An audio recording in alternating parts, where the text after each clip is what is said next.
எல்லாம் சேர்ந்து வந்து திருமணத்தை நடத்துறப்போ அடடா ஆட்ட பாட்டுதான் அந்த கல்யாணமே அழகா பூத்த தோட்டதான்.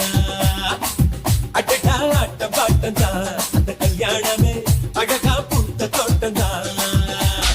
மேரேஜ் என்றால் வெறும் பேச்சு அல்ல, மீனாட்சி சுந்தரேசா. நம்ம வில்லேஜில் போய் கல்யாணம் பாரு, மீனாட்சி சுந்தரேசா.